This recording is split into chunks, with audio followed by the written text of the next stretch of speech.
예, 안녕하십니까. 저는 서울대학교 철학과의 천연득이라고 합니다. 저희 전공은 과학기술 철학이고요. 예, 과학과 기술에 대해서 철학적으로 인문학적으로 성찰하는 일을 하고 있고 관련된 교육과 연구를 하고 있습니다. 오늘 제가 드린 말씀은 이런 주제입니다. 4차 산업혁명과 대학의 미래인데요. 예, 특히 이제 온라인 교육이라고 하는 걸 중심으로 해서 말씀을 좀 드려보겠습니다. 최근에 네이처에서 났던 글입니다. 그 대학이라고 하는 게 갖출 수가 없을 거다라고 하는 건데요. 그러니까 이때 이 시점은 팬데믹 이후입니다. 그러니까 코비드-19 상황을 저희가 경험하고 있는데 그것이 여러 가지 변화들을 지금 일으키고 있고 그 변화의 후폭풍이라고 하는 것은 굉장히 영구적일 수도 있어서 이후의 대학이 이전의 대학과 동일할 수 없을 거다라고 하는 것이고요. 굉장히 그림이 저는 인상적이었는데 이제 과거의 어떤 대학의 틀, 제도 이런 걸 상징한다면 아마 미래 대학은 그 모든 퍼즐들을 다 해체해서 다시 모아서 뭔가를 만들어야 될 그런 시점일 수도 있다라고 하는 것을 보여주는 그림인 것 같습니다. 예, 이것은 이제 뉴욕 타임스의 오피니언으로 실렸던 기사인데요. 이 뉴욕 대학의 그 비즈니스 스쿨에 있는 한 교수가 썼던 글인데 제목이 이렇습니다. 그 대학의 미래는 온라인이고 그것이 더 저렴하다. 그래서 이제 코로나 바이러스 사태 때문에 우리가 결국 이 가상공간에서의 교육, 온라인 교육으로 점점 전환을 하고 사실 급격하게 전환했는데 그것을 영속시키는 것이 이 코로나 이후에도 훨씬 유용할 수 있다라고 하는 그런 내용을 담은 기사입니다. 예, 제가 뭐 오늘 이 시간에 이것을 아주 꼼꼼하게 검토하지 않을 텐데요. 근데 이제 이런 정도의 문제의식을 가지고 좀 얘기를 해보려고 합니다. 저희가 이제 4차 산업혁명 시기를 살아가고 있다 이렇게 얘기를 하고요. 또 이제 코비드-19 때문에 이 팬데믹 시대를 살아가고 있습니다. 이럴 때 대학이라고 하는 것이 당연히 정체에 있을 수 없고 변화해야 된다라고 하는 덤론이 우세한데 어떻게 변화할 것인가에 대해서 온라인 교육을 중심으로 가야 된다라고 하는 얘기들이 많이 나오고 있습니다. 실제로 그렇습니다. 실제로 아마 이 코비드-19가 아니었다면 일어나지 않았을 변화가 매우 빠른 시간 내에 대학 내에서 일어난 것이 현실입니다. 그래서 코비드-19로 인해서 온라인으로 전환이 사실상 진행이 된 상태인데요. 그러나 그 물음은 여전히 남아있다고 생각합니다. 코비드-19가 없었다면 혹은 그 이전에는 저희가 이렇게 물었을 것 같습니다. 이 전통적인 오프라인 캠퍼스에서 모여서 같이 공부하는, 교육하는 그런 교육 방식을 고수할 필요가 있을까? 고수해야 할까? 혹은 이 가상 공간, 온라인 공간을 훨씬 더 많이 활용하는 온라인 교육으로 전환할 필요가 있을까?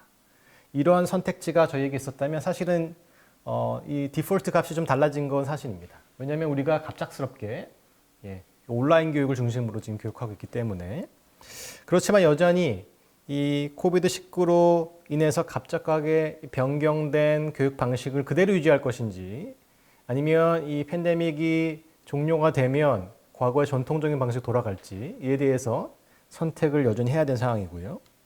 그렇기 때문에 물음이 이제 종료된 건 아니다.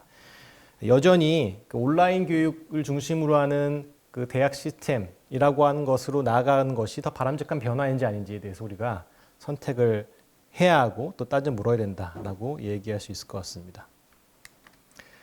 이러한 온라인 교육으로의 전환이라고 하는 것이 사실은 어떤 문제가 있고 그 문제에 대한 해결책으로 제안됐다고 볼 수 있는데요. 예, 대학이 아무런 문제가 없다 이렇게 생각하시는 분은 당연히 안 계실 거라고 생각합니다. 여러 가지 차원에서 여러 가지 이제 구성원들에게 여러 복합적인 문제들이 있다고 흔히 얘기합니다. 학생들 기준으로 보면 학생들의 등록금이 상당히 부담스럽고 또 학자금 대출 등으로 인해서 빚을 안은 상태로 사회에 진출하고 이런 문제들이 있고요. 또 학생들이 원하는 교육이 이루어지고 있는가, 그 학생들의 교육 만족도는 어떤가를 조사해 보면 사실 그렇게 높지 않은 것도 현실입니다. 대학의 차원에서 보면 대학이 지금 학령 인구도 감소하고 있고 코비드 때문에 유학생들이 이제 들어오지 못해서 문제이고요. 여러 가지 재정적인 압박을 겪고 있고 또 구조조정 압박도 겪고 있습니다. 그리고 이 대학에 배출된 인재에 대해서 사회나 기업에서도 불만들이 많습니다. 사회나 기업이 즉각적으로 활용할 수 있는 인력이 배출되지 않는 거 아니냐. 재교육하는데 비용이 너무 많이 든다. 이런 얘기도 하고 있고요. 또 한편으로 보면 이 지식이라고 하는 것이 굉장히 빠른 속도로 축적되고 누적되면서 또 변화하는 거여서 한번 대학을 졸업했다고 해서 모든 능력들이 길러지는 것은 아니고 새로운 지식들을 습득하기 위해서 혹은 새로운 스킬들을 쌓기 위해서 재교육되고 또 평생 교육될 필요성도 생겨나고 있습니다. 자, 이런 모든 어려움에 더해서 소위 이제 4차 산업혁명이라고 하는 것이 또 하나의 어려움일 텐데요. 잘 아시는 것처럼 4차 산업혁명의 핵심 기술은 인공지능, 그리고 사물 인터넷, 블록체인 이런 것들입니다. 이것이 이 대학에 대해서 가져다 주는 가장 큰 도전은 이런 것 같은데요. 그러니까 대학을 졸업한 졸업자들이 통상 이제 화이트 칼라 노동자가 됩니다. 그래서 전문직이나 특정한 전문직을 바탕으로 해서 자기의 가능성을 펼칠 수 있는 길로 많이 가게 마련인데, 인공지능 기술이 발달하면서 화이트 칼라 노동자들이 할 수 있는 일들 중에 상당 부분을 대체할 수도 있다라고 하는 그런 보고서들이 나오고 있습니다. 그러니까 그 전에 로봇들은 공장에서 이 생산직 노동자들을 대체했다면, 이제 인공지능 기술 알고리즘을 통해서 이 자동화될 수 있는, 개량화될 수 있는, 알고리즘화될 수 있는 이 화이트 칼라 노동자들의 직무를 대체하기 시작했고, 또 아마 급속하게 발달할 것 같습니다. 그렇다면 과연 대학 교육을 받는 것이 이 취업 시장에서 어떤 메리트가 있을까? 당연히 의무시할 수 있고요. 또 대학은 자신들이 받은 그리고 배출한 학생들의 장래를 약속할 수 없게 되는 문제도 생긴다고 할 수가 있겠습니다. 대학이 겪는 어려움 얘기하면서 사람들이 이제 신자유주의적인 어떤 개혁에 대해 얘기하는데, 80년대부터 시작해서 대학이 계속 변해야 되는 프레셔, 압박에 직면해 있고 어떻게 대응할 거냐 모색하는 그런 상황에서 흔히들 5가지 정도를 얘기하는데요. 제가 정리하는 것은 앤드류 핀버그라고 하는 그 철학자의 이야기입니다. 그래서 5가지 정도의 얘기를 해보면, 첫 번째로는 그 연구 자금이 점점 국가 펀드보다는 그 민간에서 더 많이 나와서 이 대학의 연구 기능이라고 하는 것이 공공재의 성격을 갖기보다는 기업의 이익에 봉사하는 방식으로 통합되고 있는 거 아니냐. 그렇게 되면서 연구가 장기간의 어떤 계획을 가지고 진행되기보다는 단기간에 성과를 내는 방식으로 되는 거 아니냐. 그렇게 되면 사실 이제 인문학이나 사회과학이 대학에서 갖게 되는 위치도 점점 축소되고 학과가 폐과되는 일도 발생하는 것처럼 보입니다. 또 하나는 교육의 탈전문화라고 볼 수 있는 건데요. 정년 트랙에, 테니어 트랙에 그 전임 교수들을 뽑는 대신에 그 비정년 혹은 비전임 강사들을 선발하거나, 나중에 얘기 나오지만 플립러닝 같은 거 보시면 그 교수는 굉장히 소수만 필요하고 튜터들이 훨씬 더 많이 일하는 그런 방식으로 재편될 수가 있습니다. 인력 시장 자체가 탈숙련화를 유도하는 방식이 될 수 있고요. 학생들의 부담이 증가하고 있고, 좀 전에 말씀드렸고, 대학이 그 관료화되고 또 이제 기업 스타일의 그 매니지먼트 시스템을 도입함으로써 대학 구성원들을 전반적으로 잘 통제하는 그런 것도 이것의 일부 내용이고요. 사실 이제 이 신자유주의 개혁에서 가장 눈에 띄고 두드러진 것은 이 교육 전달 시스템의 자동화라고 볼 수 있을 것 같습니다. 그래서 오늘 이제 얘기할 그 온라인 교육이 사실은 이 부분에 해당된다고 볼 수 있을 텐데요. 이 교육 전달에 관한 것은 그 교육하는 모든 과정을 다 자동화하는 건 아니고, 당연히 이제 교육 컨텐츠를 생산하는 영역이 있죠. 근데 이것 자체가 자동화되는 건 아니지만 생산된 컨텐츠를 이제 전달하고 유통하고 학생들에게 교육하는 그 방식은 이제 자동화될 수 있다는 것입니다. 그래서 이런 이제 대학이 여러 가지 어려움에 처했기 때문에 과연 대학의 존재 의미가 뭘까에 대해서 물을 수 있을 것 같은데요. 물론 전통적인 대학의 이념이나 그 가치를 훼손하면서 대학을 직업 훈련소로 만드는 일은 없어야 되겠죠. 근데 또 다른 편을 보면 과연 대학에서 교육하는 모든 내용들이 다 학생들에게 유용한 것일까, 사회적 수요에 알맞는가라고 생각해 보면 사실 그렇지 않은 점도 있을 수가 있습니다. 그래서 대학이 현대사회에서 필요한 그런 역량들을 학생들에게 길러줘야 된다라고 하는 담론이 사실 우세하고요. 이 역량이라고 하는 것이 단순히 한 학과에서 가르칠 수 있는 전문 지식이나 전공 지식이 아니라 이런 것들이죠. 그 논리적인 능력, 논리적 사고 능력, 비판적인 사고 능력, 문제를 창의적으로 해결하는 방식, 그리고 소통과 협업, 리더십 같은 것들입니다. 왜냐하면 지금 대학에서 하나의 전공을 채택해서 전공을 한다고 하더라도 그 전공을 살려서 취직할 수 있는 사람들은 굉장히 적고요. 그리고 그 전공을 선택한다고 해도 그 전공이 이제 평생 적용된다는 보장도 없습니다. 여러 가지 이제 직종에서 일을 할 수도 있으니까요. 그리고 정작 필요한 건 뭐냐면 사람들이 여러 가지 직업을 바꿔가면서 종사할 수 있기 때문에 필요할 때 자기에게 필요한 그 기술이나 능력들을 이제 체득하는 능력, 그러니까 배우는 법을 배우는 것이 이제 필요하다고 볼 수 있습니다. 그런 점에서 보면 논리적으로 그리고 비판적으로 사고하고 어떤 문제를 정의하고 그걸 체계적이고 또 창의적으로 풀어내고 여러 사람들과 소통하고 언어적으로 비언어적으로 협업해서 공통의 목표를 이뤄내고 또 리더십을 발휘하는 일이 사실 어떻게 보면 이 대학에서 가르쳐야 될 역량이라고 볼 수도 있겠습니다. 근데 문제는 이런 방식으로 대학을 이제 개편해야 된다라고 하는 얘기는 상당히 올바른 것처럼 보이지만 이 기술적으로 온라인 기술을 통해서 이런 것들을 해결할 수 있을까 이런 물음을 던져볼 수 있는데요. 아마 부분적으로 온라인 교육이 지금 대학이 처한 여러 가지 상황을 타개하는 일부 해결책이 될 수도 있을지 모르겠습니다. 이미 우리가 많은 형태로 온라인 교육을 하고 있습니다. 뭐 방송통신대학 같은 거 생각해 보시면 이미 원격 수업을 오래전부터 하고 있고요. 여러분 사용하시는 ETL, 이게 이제 블랙보드 시스템이라고 하는 것도 지금 오래전에 개발이 돼서 사용하고 있습니다. 그리고 이제 무크, 그다음에 한국에서 K무크, 녹화해서 강의를 올려놓거나, 그다음에 코비드-19 때문에 우리가 지금 하고 있는 줌을 통한 실시간 화상회의, 블렌드 러닝, 플립 러닝 이런 것들이 여러 가지 형태의 온라인 교육이라고 할 수 있겠습니다. 근데 제가 이제 여기서 초점을 맞추고 싶은 것은 초기 형태의, 그러니까 이 온라인 교육이 이 신자유주의 개혁의 일환이다라고 할 때 어떤 것을 염두에 두고 얘기하는가? 주로는 원격 수업이나 무크 같은 것을 염두에 두고 얘기하는 겁니다. 기술, 교육 기술을 통해서 이 교육 전달을 자동화하는 그런 것인데요. 그래서 무크를 생각해 보시면 일단 굉장히 저명한 훌륭한 전달력이 좋은 소수의 교수들이 영상으로 강의를 찍고 또 읽을 만한 거리들, 머추리얼들을 이렇게 줍니다. 일기 자료를 주고요. 그리고 수업 시간에 그 온라인 비디오를 보고 학습한 내용을 퀴즈를 통해서 확인을 하고 그다음에 인터랙티브하게 테스트를 짧게 할 수도 있고요. 그리고 주로 평가는 교수가 직접 하기보다는 학생들이 상호 토론을 하게 만들거나 상호 피드백을 하게 만들 수도 있고요. 그리고 이 튜터가 주도적으로 온라인 토론을 이제 할 수도 있습니다. 그래서 이렇게 보면 사실 이거는 이제 일방적으로 좀 전달하는 그런 측면이 많고요. 그리고 그 강의 자료를 보고 서로 통호론을 이렇게 하는 셈이니까 리딩 그룹 혹은 뭐 튜터가 주도한 리딩 그룹과 상당히 유사하다고 볼 수도 있고 이런 형태의 교육이 대학 교육 전체를 이제 대체할 것이냐 이제 그렇지 않다는 전망이 우세합니다. 그 중에 하나는 이 무크 수강생의 탈락 비율 이런 것이 나타나는데요. 무크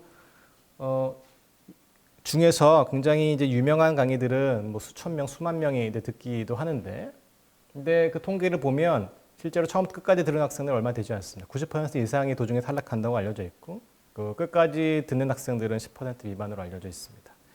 그러니까 지속적인 동기부여가 되지 않은 상태에서 일방적으로 그 비디오를 보는 것이 사실 굉장히 힘든 일이다라고 하는 것을 알 수 있고요. 이수한 학생들도 보면 이미 상당한 배경 지식이 있는 사람들이 다시 한번 확인하는 차원에서 보는 것이 또 상당 부분을 차지합니다. 물론 이제 온라인 학위 과정을 개설해 가지고 학생 내 수도도 늘리고 또 대학의 재정에 도움이 될 수도 있습니다. 그래서 아리조나 스테이트 유니버시티, 뭐 조지아텍 이런 데서는 주로 컴퓨터 공학이나 데이터 사이언스를 중심으로 해서 온라인 석사학위 과정을 개설했고요. 이렇게 되면 지금 이제 코비드 상황에서 학생을 받기도 어려운데 이제 온라인 학생을 모집할 수가 있고 정원도 확대할 수 있고 대학의 재중도 확충할 수가 있겠습니다. 그래서 아마도 여러 면에서 온라인 교육이 분명히 도움이 될 것인데 좀 특색이 있고 그리고 많이 각광받고 또 연구되어 있는 사례가 이제 미네르바 대학이라고 하는 것이죠. 보통 우리에게는 캠퍼스 없는 온라인 대학으로 알려져 있고요. 또 언론에 보도될 때는 하버드 대학보다 더 들어가기 어려운 대학이다. 더 대우받는 대학이다. 이런 식으로 이제 평가가 되는데 몇 가지 특성들이 있습니다. 이거 완전히 온라인 대학이라고 보기는 어렵고요. 사실은 오프라인 캠퍼스는 없습니다. 그런 점에서 온라인 대학인데 근데 기숙사가 세계 7군데 있고요. 서울도 있고 샌프란시스코, 런던, 베를린 이런 데 있습니다. 그 기숙사에서 공동으로 생활하면서 이 학생들이 같이 공부도 하고 여러 가지 활동들을 하고 프로젝트도 합니다. 그리고 플립 러닝 형태니까 물론 이제 온라인상에서 다 교육은 이루어지고요. 그 교육은 교수 한 명당 20명이 넘지 않는 선에서 그 교육이 이루어진다고 합니다. 그 플립 러닝이기 때문에 미리 이제 동영상 강의 같은 걸 보고 오고 또 수업 시간은 대부분 토론으로 이루어지는데 그 토론 시간에는 교수가 강의하는 것이 금지되어 있다고 하고요. 그리고 그 학생들이 활발하게 참여하지 않으면 수업이 운영되지 않는 형태이죠.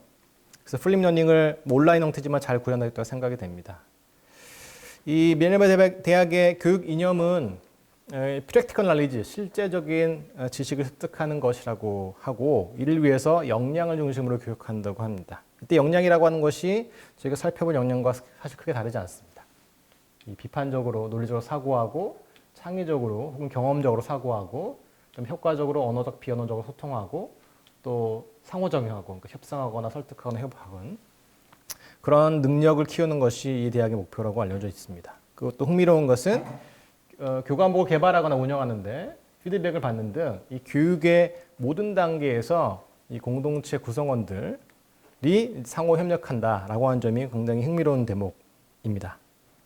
근데 물론 굉장히 장점이 많은 그리고 각광받는 학교이긴 한데 그 흔히 지적되는 단점 중에 하나 이런 건데요. 이제 플립 러닝 방식이기 때문에 교수가 실제로 강의를 하지 않기 때문에 학생들이 학업 부담이 많고 피로도를 느낄 수도 있고 또 일부 학생은 따라오지 못하는 거 아니냐라고 하는 건데 사실 이거는 뭐 밀레니엄 대학만의 문제는 아니고 그 오프라인 캠퍼스를 갖고 있는 모든 대학이 갖고 있는 거여서 뭐 큰 문제라고 생각하지는 않고요. 두 번째로는 이게 일종의 리버럴 아트 칼리지 형태죠. 물론 전공이 없진 않습니다. 뭐 인문학, 사회학, 뭐 경영학 이런 식으로 전공이 있긴 하지만 주로 이제 리버럴 아트 칼리지처럼 교양 교육을 중심으로 하기 때문에 이 심도 있는 전문성, 자기 분야의 전문성, 그러니까 특정한 전문 분야에 대한 전공 지식을 갖추기는 좀 어려운 면이 있지 않느냐 그런 얘기는 해볼 수가 있겠습니다. 예, 그래서 이 온라인 교육의 현황과 왜 그게 어떤 대학에 처한 문제의 일부 해결책으로서 제안되게 됐는지에 대한 배경을 좀 말씀드렸는데요. 두 가지 해석이 사실 경쟁한다고 볼 수 있습니다. 이 온라인 대학으로의 전환 혹은 온라인 기술을 통해서 대학 교육, 대학 시스템 전체를 개편하는 그런 문제에 있어서 좀 긍정적인 낙관적인 견해하고 좀 부정적이고 그렇지 않은 견해가 있는데요. 좀 긍정적으로 보는 편에서 이렇게 얘기하는 거죠. 지금 대학이 여러 가지 어려움에 재정적인, 구조적인 그 여러 가지 어려움에 처해 있는데 이것을 해결할 수 있는 상당히 효과적인 어쩌면 우리가 지금 손쉽게 취할 수 있는 거의 유일한 대안이 아닐까라고 하는 것입니다. 일단 비용이 좀 적게 든다라고 하는 측면이 크게 어필하는 것 같이 보이고요. 아까 뉴욕타임스 기사에서 보시면 이게 미래대학이 온라인이라고 하면서 그 첫 번째 얘기하는 것이 비용이 저렴하다라고 하는 겁니다. 그리고 재교육하고 평생 교육하는 것도 굉장히 수월할 것처럼 보입니다. 이게 뭐 대학에 입학하거나 그래야 되는 것은 아니고, 예, 그 크레딧을 그냥 어떤 특정한 과목을 따거나 그래서 이제 인증을 받거나 혹은 그 몇 가지 과목을 동시에 수료해서 그 인증을 받거나 이렇게 할 수 있기 때문에 재교육 및 평생 교육 수요라는 측면이 분명히 있고요. 대학 입장에서도 물론 초기 비용은 좀 들겠지만 스타 교수 한 명 혹은 소수의 스타 교수들이 이제 강의를 하고 나머지가 튜터가 사실 나머지 일들을 하면 된다라고 하면 분명히 이제 인건비도 절약할 수 있을 겁니다. 그리고 온라인 학위 과정을 열게 되면 추가적인 학생 정원 확대해서 받을 수도 있고 또 교과 과정을 통제하는 것도 또 대학 당국에서도 잘할 수 있을 거라 생각됩니다. 반면 사실 거의 같은 이유에서 그 반대의 해석을 할 수도 있습니다. 이 온라인 교육을 중심으로 대학을 재편한다라고 하는 것이 교수 집단을 가르치는 일로부터 소외시키고 탈숙련시키는 대학 상업화의 그림자 아니겠는가라고 하는 비판적 입장인데요. 그래서 이 온라인 중심의 대학으로 가게 되면 결국 이 정년직 교수보다는 비정년 그리고 비전임 교수들을 이제 뽑으면 되고 정말 훌륭한 강의 잘하는 몇 명만 있으면 될 수도 있는 것이죠. 그리고 대부분의 일들은 그보다 훨씬 급료를 적게 받는 튜터들이 이제 토론을 주도하거나 이렇게 하면 됩니다. 그래서 이렇게 되면 이 학문 생태계라고 하는 것이 유지될 수 있겠는가? 그래서 학생들은 이제 이 지도교수 선생들을 보고 그들의 커리어를 보면서 이렇게 될 수 있겠다라고 하는 것을 기대할 수 있는데 이런 식으로 대학의 구조가 바뀌면 이제 학문 후속 세대는 선생들의 그런 아카데믹한 커리어를 사실 밟아서 갈 수가 없는 것입니다. 그래서 이런 두 가지 극단적인 해석들이 뭐 제가 이제 극단적으로 해석을 좀 한 것이지만 한편으로는 이게 모든 문제를 다 풀 수 있다는 식의 프로파간다라면 다른 한편에서는 이게 신자유주의 상업화의 일환이다라고 하는 식의 그 해석입니다. 물론 그 진실은 그 중간 어디쯤 있을 거라고 생각할 수 있는데 그렇게 얘기하기 위해서는 이 기술에 대한 우리의 통념을 조금 깰 필요가 있다고 생각됩니다. 우리가 기술에 대해서 갖고 있는 통념 중 하나는 기술에 대한 상당히 본질주의적인, 상당히 결정론적인 시각입니다. 기술은 이렇게 개발된 것이고 그게 최고의 어떤 기술이 있고 그것이 어떤 영향을 미친다라고 하는 것이죠. 근데 이제 기술에 대한 여러 가지 철학적인, 역사적인, 사회학적인 탐구들에 따르면 그렇게 이제 간단치가 않습니다. 제가 이제 두 가지만 소개해드리면 이제 스컷이라고 하는 것은 그 Social Construction of Technology인데 기술이 사회적으로 형성된다라고 하는 혹은 사회적으로 구성된다라고 하는 입장이고요. 그다음에 기술의 이제 정치학이라고 하는 것이 있는데 뭐 포인트는 좀 다르지만 이런 겁니다. 일단 기술이 어떤 식의 모양을 갖고 있느냐, 어떤 형태이냐, 이제 기술의 설계라고 하는 게 이제 그런 의미입니다. 그러니까 교육 기술도 마찬가지로 제가 온라인 교육이라고 그냥 뭉뚱 그려 얘기했지만 그 온라인 교육이 구체적으로 어떻게 설계되어 있냐, 어떤 모양을 취하고 있느냐라고 하는 것은 사례마다 다 다를 겁니다. 그래서 그 온라인 교육의 형태가 정확하게 뭐가 될 거냐, 그다음에 어디에 사용되고 어떻게 사용될 거냐, 이런 것들은 기술이 어떤 본질이 있어서 그것에 결정되는 것이 아니라고 하는 것이고 당연히 그 기술을 둘러싼 여러 가지 이해 당사자들이 이런저런 해석적인 활동들을 하고 또 다르게 이해하고 그 이해들이 중첩되기도 하고 또 달라지기도 하는데 그 이해들이 절충되어서 반영돼서 나타난 것입니다. 또 일단 특정한 기술이 특정한 형태로 특정한 방식으로 배치되면 그러면 그것이 일종의 그 정치적 함의를 또 가질 수가 있습니다. 사례를 아주 뭐 간략한 사례를 좀 말씀드리면 그 아파트마다 자동 출입 시스템 이런 거를 구축을 합니다. 그 비용을 좀 줄일 수도 있고요. 그 훌륭한 시스템일 수도 있는데 당연히 따라 나오는 문제는 뭐냐면 그 이제 경비원들의 해고입니다. 그러면 이제 기술의 자체적인 논리에 따르면 혹은 경제의 논리에 따르면 이 자동 출입 시스템이 훨씬 더 저렴하고 경제적이고 기술적으로 탁월하면 이게 교체가 돼야 되는 것이 어떻게 보면 당연한 것인데 사실 우리가 원하지 않으면 그것을 도입하지 않을 수도 있습니다. 그래서 우리가 원하느냐, 우리가 그것을 바라느냐라고 하는 것이 그 시스템을 도입할지 아닐지를 결정할 수도 있다. 그런 뜻이고요. 2000년대 중반에 그 보스턴 컨설팅 그룹에서 그 로봇 혁명에 대한 보고서를 낸 적이 있습니다. 그래서 로봇 연구들이 이 산업에 얼마만큼 파급 효과를 가져올지를 연구한 것이고요. 그 로봇이 인간의 직무를 얼마나 대체하게 될지에 대한 아주 간단한 패턴을 분석한 것인데 이게 사실 굉장히 국가마다 다릅니다.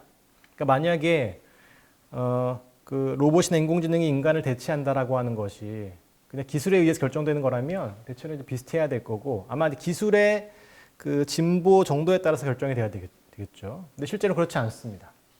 지금 한국은 굉장히 그 어그레시브하게 공격적으로 이 기술을 로봇 기술을 공장에 산업 현장에 이 투입하려고 하는 시도를 하는 나라인데요. 인도네시아, 타일랜드 등등과 같습니다. 오히려 기술 선진국에서는 조금 더 느리게 가려고 하는 나라들도 분명히 있습니다. 그래서 단지 이제 기술적인 탁월성, 그 경제적 유인에 의해서만 결정되는 것이 아니라 굉장히 다양한 구성원들, 사회 구성원들의 이 경우는 노동이니까 노동과 관련된 여러 가지 구성원들의 이해관계라고 하는 것이 어떤 식으로 반영이 되기 때문에 이 속도 초래라고 하는 것이 발생할 수밖에 없는 것이죠. 그 다음에 이 인공물이 특정한 방식으로 만들어지고 설계되면 그게 특정한 방식으로 또 배치가 되면 그게 어떤 식의 정치적인 효과를 가질 수도 있습니다. 그걸 보여준 한 가지 사례가 로버트 모제스가 지은 롱 아일랜드 파크웨이라고 하는 건데요. 이 뉴욕 롱 아일랜드 파크웨이는 이렇게 생겼는데 그 특징은 교각의 높이가 낮아서 버스가 통과할 수 없다라고 하는 겁니다.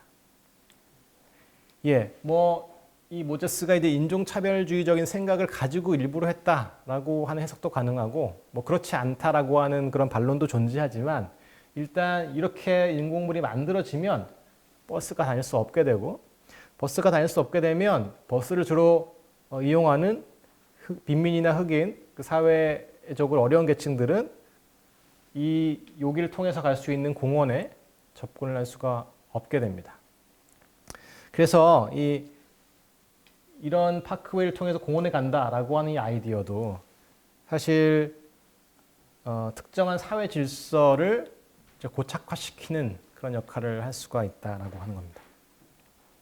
그래서 이 두 가지를 이제 결합해보면 이렇게 되는 건데, 어떻게 보면 좀 당연하게 들릴 수도 있겠지만, 온라인 기술을 교육에 접목한다라고 하는 것. 그래서 온라인 교육의 설계, 형태, 그다음에 어떻게 활용될까라고 하는 것이 그 온라인 교육 기술 그 자체에 의해서 본질적으로 결정되는 것은 아니다. 온라인 교육이 현재 대학이 처한 문제를 모두 해결할 수 있는 것도 아니고 당연히. 그리고 온라인 교육을 채택한다고 해서 교수가 일방적으로 탈숙련되고 일방적으로 소외되는 것도 아닌 것 같다는 겁니다. 그러나 어떤 방식으로든 이것이 설계가 결정되고 배치가 되기 시작하면 그것이 크든 작든 어떤 정치적 효과를 가지게 될 거라고 우리가 기대할 수 있는 것이죠. 그래서 이런 점들을 한번 검토해 보면 좋겠습니다. 온라인 교육을 채택하게 되면 재정 문제를 해결하는 도움이 될까? 전반적으로 많은 사람들이 그렇게 얘기합니다. 그래서 예컨대 지금 코비드 때문에 유학생을 받지 못하지만 해외 대학과 이렇게 협정을 맺거나 아니면 해외 유학생들이 유학을 오지 않더라도 그 나라에 거주하면서 수업을 듣게 만드는 그런 온라인 학위 과정을 열게 되면 그러면 정원을 확대하고 이제 유학생을 유치하는 그런 효과가 있기 때문에 분명히 도움이 될 것 같고요. 그다음에 개발 비용도 좀 적게 들지 않겠는가라고 생각할 수 있습니다. 그래서 전임 교원을 덜 뽑아도 되고요. 근데 실제로 생각해 보면 반드시 그럴까라고 하는 의문을 가질 수도 있습니다. 그 지금 상태는 코로나19 때문에 급속하게 이 온라인으로 전환했기 때문에 수업의 질에 대해서 사람들이 불평을 하지만 그냥 이렇게 감내하는 것이죠. 이 특수한 상황이니까 어쩔 수 없다. 근데 이게 지속이 되면 아마 그 오프라인 캠퍼스에서 이루어지는 강의만큼 혹은 그보다 더 좋은 양질의 수업을 원할 수 있고요. 그런 양질의 수업을 개발하는 것은 상당히 비용이 들 수 있다고 생각이 됩니다. 또 하나는 이 디지털 콘텐츠를 이제 만들고 그걸 통해서 학생들을 교육하는 건데 이걸 디지털을 만들면 그 부수적인 여러 가지 관리를 또 해야 됩니다. 그러니까 일단 디지털 콘텐츠는 복제되기가 쉽고요. 그다음에 저작권 문제도 발생하고 하기 때문에 추가적인 비용이 충분히 발생도 할 수도 있다. 그래서 반드시 비용이 적게 드는 것일까에 대해서 의문이 있을 수도 있다라고 하는 것이고요. 제가 이제 기술의 정치학을 조금 말씀드렸는데 이 교육 기술이 그 온라인 교육으로 우리를 전환시키는 힘이라면 만약에 그렇게 정말 교육의 방식이 바뀌게 되면 그것이 갖고 있는 정치학은 뭘까? 이때 정치는 이제 거창한 정당 간의 정치나 선거 이런 걸 의미하는 것은 아니고요. 그 권력 관계에서의 어떤 양상, 누가 주도권을 쥐고 누가 컨트롤하는가에 대한 문제입니다. 미네르바 대학에 대해서 아까 말씀드렸는데 어떤 교과목 개발하거나 운영할 때 그 공동체 구성원들이 매 단계에서 참여를 하게 된다라고 하는 것을 비교적 중립적으로 말씀을 드렸는데 사실은 약간 비판적으로 볼 여지가 있다고 생각합니다. 교과 과정을 개발할 때 보면 팀으로 한다. 어떻게 하느냐? 이렇게 한다는 겁니다. 학장이 일단 개요를 작성하면 교수와 컨설턴트가 강의 기억서를 다시 상세하게 어떤 목표를 가지고 어떤 걸 달성하려고 하고 어떤 식으로 이제 수업을 운영할 거고 이런 거를 작성을 하고요. 그다음에 그 교과 과정 커리큘럼을 내부 외부의 전문가들에게 의뢰해서 심의를 또 하고 그리고 Chief Academic Officer라고 하는 직이 있는데 여기서 이제 검토를 해서 최종적으로 완성이 되고 그러니까 이게 하나의 강의라고 하는 것이 독립적으로 교수 1인이 자율적으로 내용과 그 운영 형태를 결정하는 것이 아니라 공동체적으로 함께 이제 운영을 해야 되는 것이죠.